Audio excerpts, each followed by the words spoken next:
야권에 불고 있는 통합론이 불이 붙은 걸까요? 아니면 여론전인 걸까요? 김철근 국민의당 대변인, 이준석 바른정당 최고위원과 얘기해 보겠습니다. 두 분 안녕하십니까? 네, 안녕하십니까? 야권 통합 논의에 전화 한 통이 파장을 몰고 왔습니다. 수화기를 넘어 무슨 대화가 오갔길래 그러는 걸까요? 들어보겠습니다.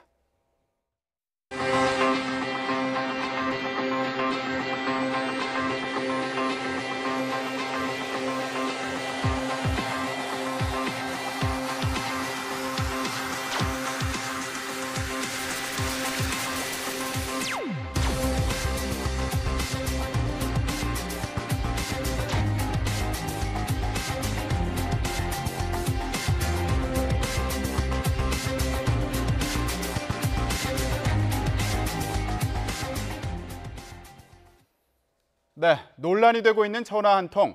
바로 홍준표 대표가 서청원 의원에게 걸었다는 겁니다. 고 성완종 경남기업 대표로부터 정치 자금을 받은 혐의로 재판을 받던 도중에 서청원 의원에게 전화는 왜 한 걸까요?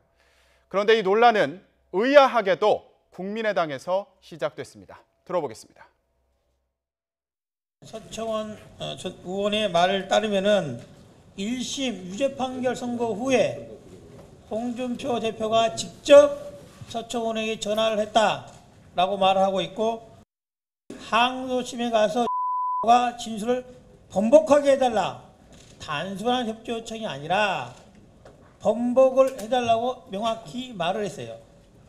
이러한 전화 통화에 관한 객관적 자료를 저희 당이 확보를 하고 있어요. 네, 홍준표 대표에게 돈을 줬다는 주장, 이 진술을 번복하게 해달라. 이 사람이 서청원 의원 측근이지 않냐? 홍준표 대표가 전화로 이렇게 얘기를 했다, 서청원 의원에게. 자, 이런 주장을 국민의당에서 했습니다. 녹취록을 갖고 있다는 거예요. 예. 이용주 의원이 서울고검 이제 국정감사장에서 네. 국민의당도 확보하고 있는 그 녹취록인데 검찰은 왜 그게 없냐? 수사를 제대로 해라. 뭐 이런 취지로 이제 국정감사장에서 이제 발언을 하면서 파문이 인 건데요. 사실 그 여의도 정치권 내에서는 거의 대부분 좀 알고 있는 그 흘러다니는 그 여러 소문들이 많았거든요. 네. 사실은 그 서청원 의원의 측근이라고 할 수 있는 윤승모 씨 쪽 그 기자 출신인데요. 그 사람이 지금 이제 홍준표 대표에게 돈을 전달한 역할을 한 거 아닙니까?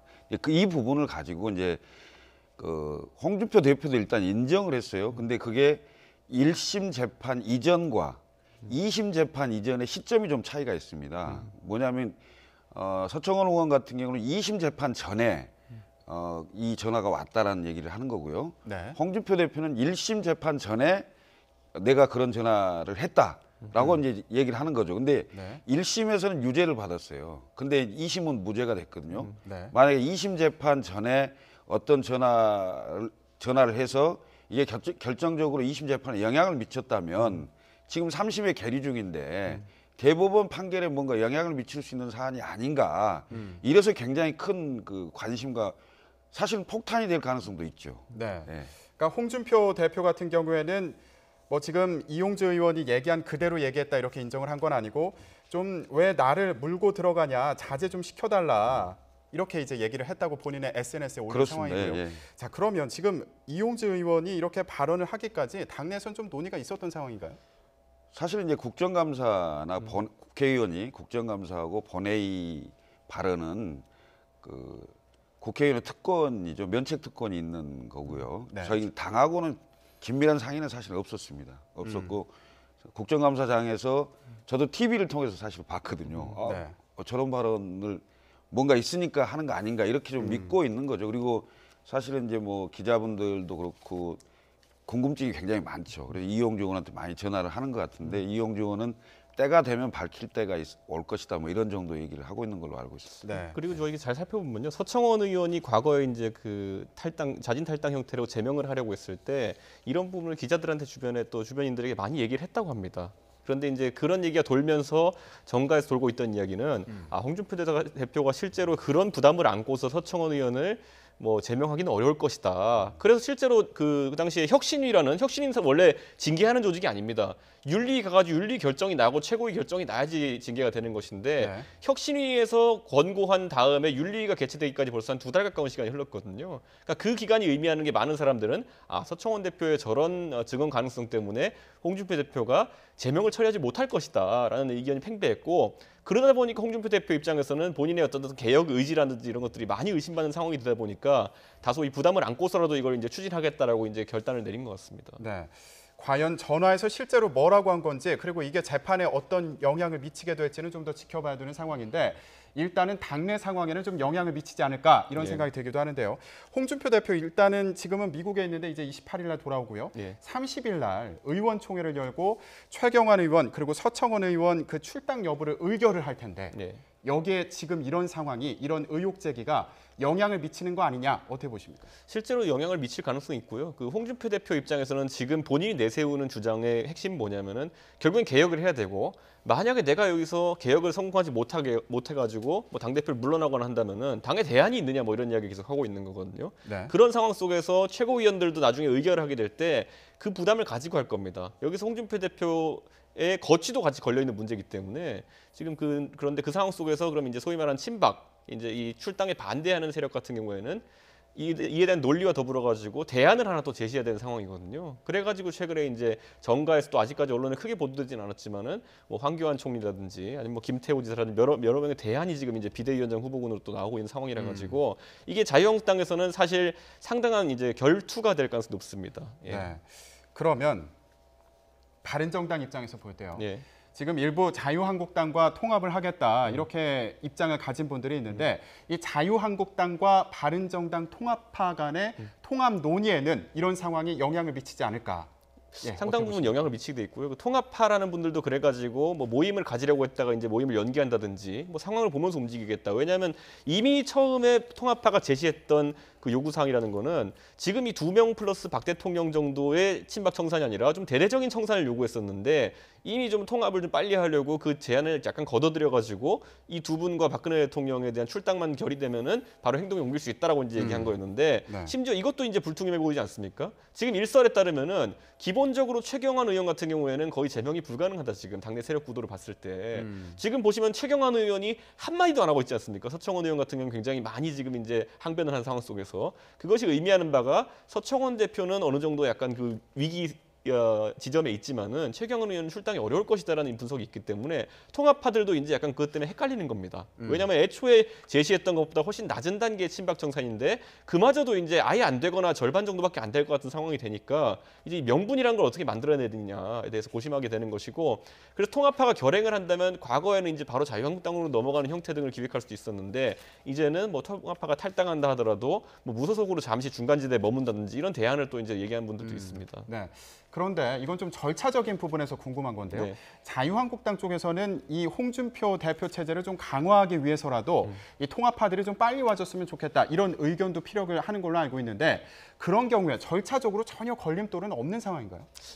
간다고 하면? 절차적으로는 이제 분명히 안에서 이제 이것도 이제 예를 들어 지난번에도 13명의 탈당파가 가가지고 바른정당에서 자유한국당 넘어갔을 때 처음에 받겠다느니 안 받겠다니 이러면서 굉장히 망신을 줬거든요 당내에서. 그렇기 때문에 이번에도 그런 상황이 재판될 가능성이 또 있고요. 또 두 번째로 또 뭐냐면은 지금 홍준표 대표에게 지금 세력이 외롭기 때문에 결국 이 5명, 6명 정도 이제 탈당파가 나온다고 했을 때 그분들 받아들이는 게 필요하다고 하는데 이미 그 상황이 됐으면 리더십은 제 생각엔 굉장히 취약한 상태이기 때문에 홍준표 대표가 지향하는 어떤 개혁 노선이라는 게 힘을 받기 어려울 겁니다. 일단 좀 명분 싸움이 될 수도 있다 이런 얘기로 좀 들리고요. 자, 그러면 아까 대변인님 말씀하신 것처럼 이미 정가에 이런 녹취록과 관련된 얘기들이 돌고 있었다. 이런 의심을 하는 경우들이 있었다 이런 말씀을 해주셨는데 실제로 이런 소문에 대해서 얘기를 한 분이 있습니다. 한번 들어보겠습니다. 여의도에서는 그전에 얘기가 많이 돌았어요. 국회 주변에서는 9월 초로 저는 들었는데 9월 초에 지금 문제의 두 분이 만나가지고 홍준표 서청원 그래서 그쪽에서 홍 대표 쪽에다가 그런 녹취록 사실까지 존재하고 있다. 가만히 안 있겠다. 이제 그러면서 굉장히 격하게 충돌했다는 얘기가 있었고, 그리고 이제 그 후에 국민의당의 모 인사에게 그쪽에서 녹취록을 줬다.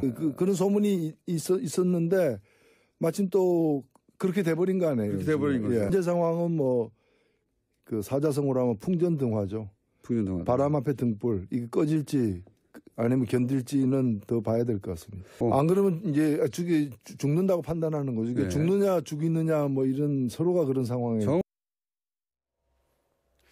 네, 노회찬 정의당 원내대표 이런 얘기가 있다. 이런 차원에서 지금 전한 건데요. 지금 상황을 놓고 보면 지금 얘기했던 이런 소문들 충분히 상상해 볼 만하다 이렇게 보십니까? 충분히 상상할 수 있죠. 상상할 수 있고 이게 지금 자유한국당의 홍준표 대표에게는 정치적 생명을 건 문제가 될 수도 있고요. 또 반대로 이것을 처음 꺼낸 서청원 의원 같은 경우도 사실 제명당하는 상황이 되면 정치적 생명이 문제가 될 수 있는 상황이기 때문에 네. 이 부분이 정치적인 세력 판도에도 상당한 영향을 미칠 수가 있습니다. 왜냐하면 아까 우리 이준석 최고가 얘기했지만 바른정당의 통합화가 자유한국당으로 넘어가는데 상당히 주춤주춤하게 할 수밖에 없는 거죠. 왜? 서청원 의원하고 최경환 의원은 의원총회에서 3분의 2의 동의를 받아야 됩니다. 그럼 사실상 제명이나 출당이 어려운 상황이거든요. 실제로는. 그러면 바른정당의 통합화가 건너갈 수 있는 명분이 사실 사라지는 거잖아요.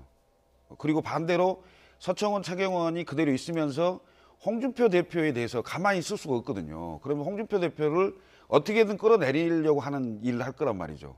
그러면서 다른 대안을 아까도 말씀했는데 대안을 세우는 상황이 되면 사실상 바른정당의 통합화가 친박이 강화되어 있는 자유한국당으로 가기는 거의 불가능한 상황이 연출될 수도 있는 것이다. 그래서 이것은 현재의 사당 체제를 좀 그대로 유지해가는 이런 것을 바라는 쪽에 좀 의사도 들어있는 게 아닌가 이런 생각이 좀 듭니다. 만약에 이번 상황에서 또 호사가들이 하는 얘기는 뭐냐면은 지금 만약에 이 당권 싸움에서 당권 싸움입니다. 제가 봤을 때는 이거는 왜냐하면 홍준표 대표의 거취가 사실상 걸려 있는 사안이기 때문에 만약에 홍준표 대표를 위시한 이제 비박 세력이 만약에 패한다고 한다면은 그럼 오히려 바른정당에서 그걸로 넘어가는 게 문제가 아니라 그분들이 이제 또 다른 또 살 길을 찾아야 되는 그런 상황이 올 수도 있다라는 얘기가 나오고 있기 때문에 이번 그 사건의 의미는 매우 중요하고 한번 지켜봐야 될 것이 뭐냐면은. 서청원 대표가 이런 걸 폭로하는 과정 속에서 홍준표 대표의 반응을 이제 살펴보면은 뭐 절대 부인한다 뭐 이런 것도 아니고 뭐 말을 하긴 했는데 뭐 그런 뜻이 아니다 하긴 했다 뭐 이런 것도 있고 뭐 돈은 먹어본 사람이 더 잘 먹는다 그러니까 서로 인신 공격을 한다든지 이런 걸 봤을 때 사실관계의 다툼 국면은 이미 아닌 것 같다라는 생각이 들어서 이 거치는 어떤 식으로든지 결론이 날 것 같습니다. 네. 그럼 여기서 의문이 드는 거예요. 네. 국민의당 쪽에 여쭤보고 싶습니다. 네. 왜 지금 이 시점에 국민의당에서 홍준표 대표의 녹취록을 꺼내 들었을까? 또 누구를 통해서 물론 서청원 의원이 전해준 거다 이런 추정이 나오고 있지만 또 누구를 통해서 이게 이용주 의원에게 갔고 어떤 플랜이 있는 건지 어떻게 봐야 될까요? 글쎄 이제 누구에게서 어떻게 흘러왔는지 알고는 있습니다만 방송에서 말하기 참 난처한 상황인데요. 사실은 이제 이용주 의원 같은 경우는 그 어떤 정치적 의사를 가졌다기보다는 홍준표 대표가 지금 현재 재판에 계류 중이잖아요. 재판 계류 중인 상황에 대해서 검찰에게 도대체 수사를 어떻게 했느냐 이런 걸 추궁하는 거였지 그게 무슨 어떤 정치적 시나리오나 플랜을 가지고 얘기한 건 아닌 걸로 보입니다. 네. 그러면 여기서 한 가지만 더 여쭤볼게요. 저희가 통합 얘기를 하려고 오늘 두 분을 모셨으니까 이게 국민의당과 바른정당의 통합 논의에 좀 더 무게를 실어주는 상황을 만들어주는 거 아니냐. 왜냐하면 지금 저희가 계속했던 얘기가 이런 상황을 통해서 홍준표 대표를 통해서 이루려고 했던 자유한국당과 바른정당의 통합 논의를 조금 희석시키는 그런 상황이 생긴다면 오히려 국민의당과 바른정당 통합 논의에 무게가 실리는 거 아니냐 이런 추정도 나오고 있는데 이건 어떻게 봐야 될까요? 나쁘지 않은 상황이라고 봅니다. 우선은 그 국회에 있어서 의원 숫자라는 게 굉장히 중요합니다. 100석과 120석의 의미가 있는데요. 100석은 개헌 저지선입니다.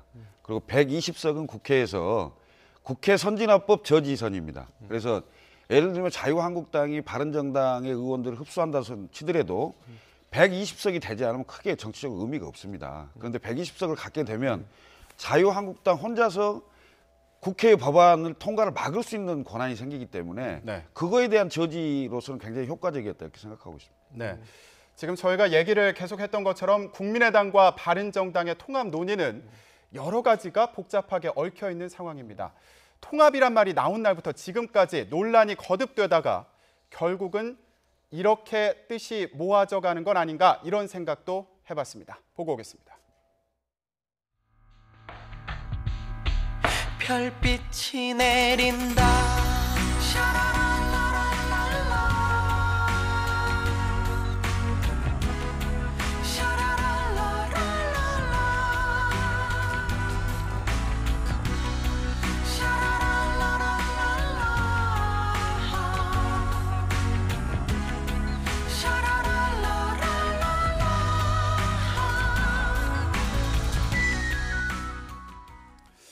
네, 사실 이 통합 얘기가 처음 나왔을 때 양당에서 뜻이 맞는 분들이 모여서 새로운 정당을 창당하는 수준이 되지 않나 예. 이런 생각까지 해봤는데 결국 나온 얘기는 선거연대 이 얘기가 나왔습니다. 그렇죠. 아무래도 이제 국민의당 측에서는 오늘도 제가 아침에 이제 그 국민통합포럼이라고 그러니까 그 국민의당 측 의원님들과 바른정당 측 의원들이 같이 모여서 정책 연구하는 모임에 제가 참석해봤는데요. 네. 가보면 확실히 차이점은 눈에 띕니다. 보면은 오늘도 이제 최명길 의원께서 발언하신 부분이 뭐냐면은 뭐 DJ 햇볕 정책을 뭐 이렇게 버리라고 하는 것은 국민의당으로서는 받아들이기 너무 어려운 거 아니냐 그런 조건을 왜 제기하느냐 이런 취지로 말씀하셨는데 또 저는 또 제가 바른정당 입장에서 또 이야기했던 게 뭐 그걸 완전 폐기하라는 말을 할 사람은 누가 있겠느냐. 다만 안철수 대표께서 대선 때 선거 과정에서 언급하셨던 것처럼 뭐 햇볕 정책 공과 가가 있다 정도의 언급만이라도 이게 정식적인 스탠스가 된다고 하면은 상당히 보수층의 우려 같은 건 희석시킬 수 있기 때문에 양당이 그런 차이점을 좀 좁혀나가는 과정이 중요하다 이렇게 얘기했고 뭐 그런 부분들 아직까지 그렇기 때문에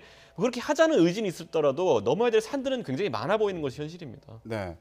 근데 사실 물론 지금 햇볕 정책 공과 과에 대해서 명확하게만이라도 얘기를 한다면 되는 거 아니냐 말씀하셨지만 안철수 대표에게는 그게 상당히 어려운 일이 되지 않을까 이런 생각도 드는데 대선 때는 또 하셨어요. 또 보수층의 또 표심을 공략하기 위해서 네. 그걸. 뭐 근데 그 당시에도 애매하다 이런 평가를 받지 예, 그렇죠. 않았습니까? 예. 그런 측면에서 좀 질문을 드리겠습니다. 예.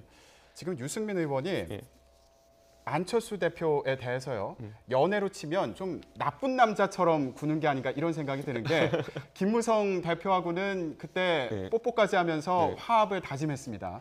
그런데 안철수 대표에게는 굉장히 받을 수 없는 조건을 내거는 거 아닌가 이런 생각이 들기도 하거든요. 반대로 이제 바른정당 측에서는 어제 이제 하태경 의원께서 이제 라디오 가셔가지고 말씀하신 것 중에 어떻게 만나자마자 바로 사귀자고 하느냐 뭐 이런 취지의 말씀을 하기도 하셨는데 사실 어떻게 보면은 그게 국민의당 입장에서는 왜 이렇게 비싸게 구느냐라는 말이 들 수도 있겠지만 반대로 바른정당 입장에서는 왜 이렇게 갑자기 협조적이지라는 생각을 할 수 있는 거기 때문에 그 속도 차이는 어느 정도 서로 인정해야 될 부분인 것 같습니다. 그런데 거기서 또 나오는 얘기가 결국에 그러면 이 김무성 의원에게 했던 행동과 안철수 대표에게 하는 행동을 비교해 보면 결국 당내 통합이 더 중요했던 거 아니냐 외부와의 화합보다 통합보다 예. 이런 생각도 할 수 있을 것 같아요. 제가 그렇고. 공교롭게도 그 뽀뽀하는 현장에 있어가지고 제가 이제 지금 이야기를 할 수 있는데 그 당시에 이제 정운천 의원님이 이제 제안하셨거든요. 그래가지고 워낙 당내 이제 여러 설왕설래 하다 보니까 좀 이렇게 화합의 의미로 뭔가 이벤트를 하나 하자 그래가지고 했던 것인데 그게 뭐 뽀뽀로 갈 줄 저도 몰랐습니다. 그래서 그게 계획적으로 한 건 아니라는 걸 제가 이제 말씀드리고 싶습니다. 네, 알겠습니다.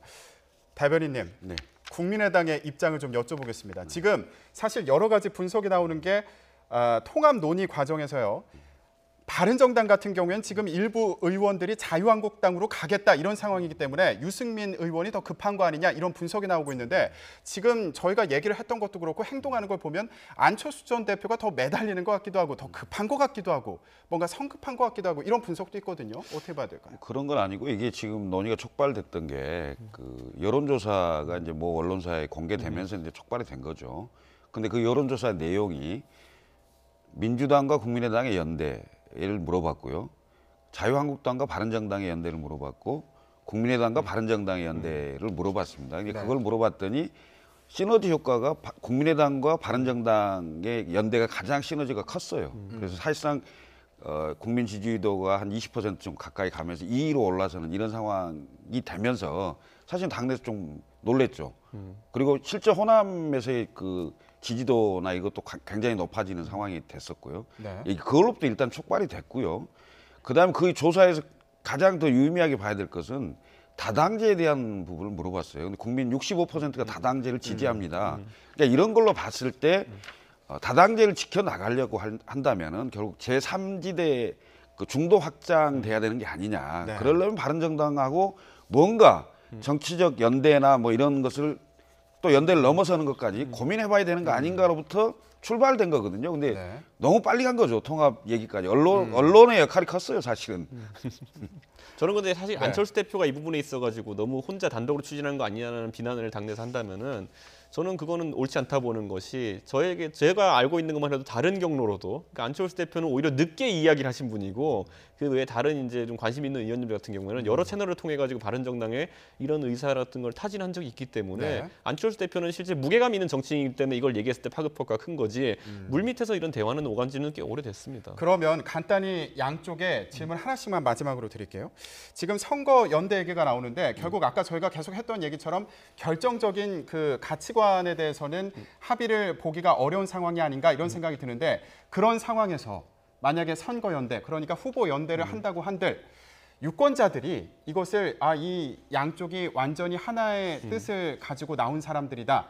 그러니까 양쪽의 입장을 모두 대변하고 있다. 이렇게 생각하고 한쪽을 지지해 줄 것인가. 이것도 다른 문제인 것 같거든요. 결국 선거 연대라는 건요. 아까 말했던 것처럼 가치관이 비슷해서 하는 경우도 있지만은 반대로 가치관이 다름에도 불구하고 DJP 연대 같이 나중에 연정 형태를 꿈꾸면서 하는 경우도 있습니다. 지금 이미 국민의당과 바른정당 같은 경우 경기도에서 연정을 이제 실시하고 있고요. 의회에서는 같이 교섭단체를 만들어서 그리고 당장 이제 내년에 제가 봤을 때는 지자체 선거가 있기 때문에 거기서 어떤 후보를 각 당이 내놓냐에 따라 가지고 이제 이런 표현하면 좀 그렇지만은 물건 보고 아마 그 연대에 대한 네. 결정이 좀 이루어질 가능성이 높습니다. 예를 들어 안철수 대표께서 서울시장 출마 의사가 있으시다고 이제 했는데 실제 나서신다면은 그에 따라서 그걸 또 좋게 받아보는 당원들이 있을 것이고요. 또 그게 아니라 또 그냥 말뿐인 어떤 연대가 오간다면은 또 네. 실속이 없는 연대가 될 수도 있기 때문에 뭐 얘기가 다를 것 같습니다. 그 상황에 대변인님, 네. 결국 두 정당이 전국 정당이 되겠다 이런 목표를 갖고 있는 걸로 보이는데 아무리 그래도요. 영남 지역에서 국민의당 후보가 안 나온다고 해서 바른정당 후보를 밀 것이냐. 그리고 호남에서 바른정당 후보가 안 나온다고 해서 국민의당 후보를 밀 것이냐. 이것도 또 고민해 볼 지점인 것 같아요. 지금 현재 상태의 국민의당과 바른정당을 놓고 상상을 한다면 상상이 안 될 수 있습니다. 그렇지만 내일 모레 10월 말이면 국정감사가 끝나고요. 11월 달에 이른바 입법과 예산 문제로 넘어가는데 저는 거기에서 국민의당과 바른정당이 얼마만큼 그 단일한 그 정책들을 내놓을 수 있느냐. 이것이 지금 상황은 전혀 다른 양상으로 보여줄 수가 있습니다. 예를 들면 서비스 발전 기본법이라든지 뭐 규제 프리존법이라든지 아니면 공수처법이라든지 예산이라든지 이런 걸 가지고 공동 대응하는 그 정책 연대의 질을 높여간다면 네. 지금 얘기하는 수준하고 전혀 다른 얘기가 나올 수 있다 이렇게 보입니다. 네, 알겠습니다. 결국 정책 연대를 통해서 순차적으로 분위기를 잡아갈 수 있을 것이다. 이런 말씀으로 이해가 되고요. 야권에 불고 있는 통합 논의 무엇보다 국민에게 설득력을 가질 수 있는지가 중요해 보입니다. 오늘 얘기 여기까지 듣겠습니다. 두 분 고맙습니다.